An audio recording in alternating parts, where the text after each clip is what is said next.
Welcome back to Gillette Stadium, everybody. My name is Mike Petraglia, joined as always by Patriots expert columnist for WEEI.com, Christopher Price.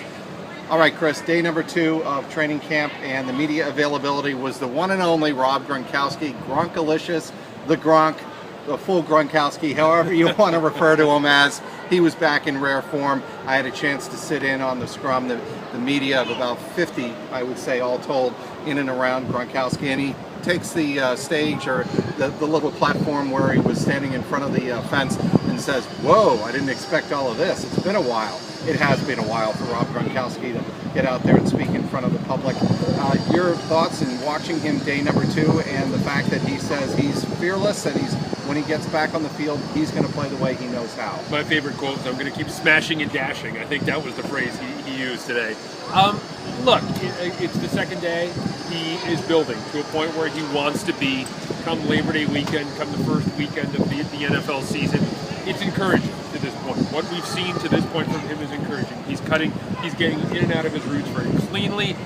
He still has the knee brace on. Obviously, I think that's going to be fairly standard for the rest of the way with him. Right. He's also got the brace on the arm, the protective brace on the arm as well. So left forearm. Yeah, exactly, the left forearm. So I don't think that's going to be much of a surprise. I think, again, that's what we're going to see from him, from here on out. But he's looked good to this point. And again, you want to temper any sort of enthusiasm, and I think that's one of the things that Brady did the other day was, look, we're very early on in the process, so let's just kind of take this day by day. And over the first 2 days, he's looked very good. And certainly Tom on Thursday did say that we need everybody to participate. Obviously, Rob Gronkowski is a huge part of what we do. He does make things easier, and margin of error, I believe is the phrase that Brady used, goes up when Gronkowski is on the field, because he can do so many things. He has the height as a tight end. He's got great hands. But if you're wondering if Rob Gronkowski feels at all close to 100%, he admitted Friday to us he does not. He said, obviously, if I were 100%, I would not only be out on that field, I'd be doing the 7-on-7 drills, I'd be doing the 11-on-11 drills, which again on Friday he was not taking part. He even said on Saturday he'll be in pads as the Patriots take full pads for the first time in training camp, but he will not be at full speed. I think it was interesting, though, to see him working with Brady, and we could hear it from where we were sitting in the media work area, sitting in the tent right next to the field. You could hear him really laboring, getting in and out of those cuts. I think fitness is still a question mark. Obviously, it's going to be a question mark with everyone at this time of year. And Bill has said several times, look, you just can't roll out of bed and play football. It's not like running around the track a couple times and getting up to speed. Or everybody would be able to do it. Exactly. It's not like getting up to speed that kind of way. You're going to need to get after it over an extended period of time before you are where you need to be physically. I think Gronk is still working. All right, some of the other notables from Friday, day 2 of practice, again, shorts and shells.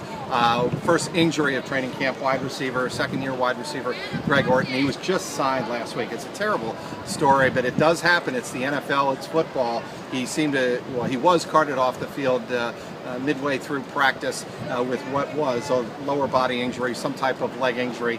When something like that happens, Chris, you and I were sitting next to each other. We see it. The first thing we notice is all the players, all the teammates go over to him. Yeah, exactly. It was a nice moment where you had a handful of guys go over and kind of, give him a handshake, kind of slap five with him, trying to, console him a little bit, because, like you said, that's really, really tough for a guy who's kind of been on the bubble over the last couple of years. Kind of struggled, not so much struggled with injury, but just kind of struggled to stick around the NFL. To see a guy go down like that, and the big thing for me right now really was the fact that he wasn't touched, which means it's probably some sort of severe leg, foot, whatever it is. Knee injury or something like that. Back to Gronk for a moment. I think the most lighthearted moment, and Gronkowski was asked about this, so we're not really issuing any trade or unveiling any trade secrets, but Gronkowski lined up in the quarterback position under center, and Tom Brady went out for a pass and caught it, and Gronkowski joked to all of us, "Yeah, I think I might need to work on the pass a little bit." There you go. There's your backup quarterback controversy, right? It's going to be Gronkowski, Mallett, or Garoppolo. Right? Who's going to get the majority of snaps over the course of the preseason quarterback? And I can already see it, that offensive formation simply known as the Gronk. Something you wrote about, I'd like to switch gears a little bit to the defensive side of the ball, something you wrote about on WEEI.com, Chris. Where does this secondary have the potential, and potential being a big word, of ranking in all-time Patriot secondaries, and certainly those secondaries under Bill Belichick? I think every Patriot fan that values Super Bowls thinks that 2003 secondary was pretty doggone good, and you wrote about that. Exactly. It's tough to be able to measure just pure secondaries because there are no really secondary specific numbers you can take a look at and kind of pull them out. But looking at pass defense, looking at interceptions, looking at touchdown passes allowed, you have to think that 2003 team really in a lot of ways set the standard. Ty Law, Tyrone Poole, Rodney Harrison, and a young Eugene Wilson really starting to come into his own. That was a good group. That was also Asante Samuel's rookie year as well. When you look at pure pass defense and you look at the numbers they were able to put up, that group for me remains the standard. This 2014 group, I think, can approach them. When you look at the fact that they have some star power in Revis and they have some depth in Brandon Browner, as well as kind of an all-purpose captain back there, and a guy I know you wrote about the other day in Devin McCourty, a guy who's really important to the overall development of that secondary. I think this group can approach them. But right now on paper, for me, the 2003 secondary is far and away the best group they've had here under Bill Belichick. When Bill Belichick, speaking of whom, hands out praise, he either does it intentionally or with a purpose. And I think on Friday morning he did both when he talked about one Gerard Mayo, the linebacker coming off the torn pectoral muscle midway through last season. He called him one of the best team leaders he's ever been around. Now, mind you, this is a Bill Belichick who has obviously seen the likes of Lawrence Taylor, Pepper Johnson, Carl Banks, Harry Carson. I mean, he's seen the greats. He's seen Rodney Harrison, like you said, one of the big reasons he was brought to New England. What do those kind of words mean to you when you hear them about Gerard Mayo, and what kind of pressure does this put on number 51? Well, I think Mayo has always been the centerpiece of this defense, and not a direct centerpiece. I should alter that a little bit. He's always been one of the most important parts of that defense because Focal point? Yeah, at least to my opinion, he's not the guy who, and he gets killed by his critics sometimes. Will say, well, he's not Patrick Willis or he's not Ray Lewis. He's not that overwhelming guy, but he does a lot of things really well. He's not a straight A student, but he's a B+ student across the board. He does a good job running with tight ends. He does a good job in run support. Plus, he is a leader. As Bill mentioned today, he's the guy with a green dot on his helmet. He's the guy who Belichick trusts to have that green dot on his helmet. He's the guy who holds everything down there in the middle. When Vince Wilfork decides to move on in the next 2, 3, 4, 5 years, whenever that is, this is going to be Gerard Mayo's defense. They think that highly of him here in New England. He's going to be the guy.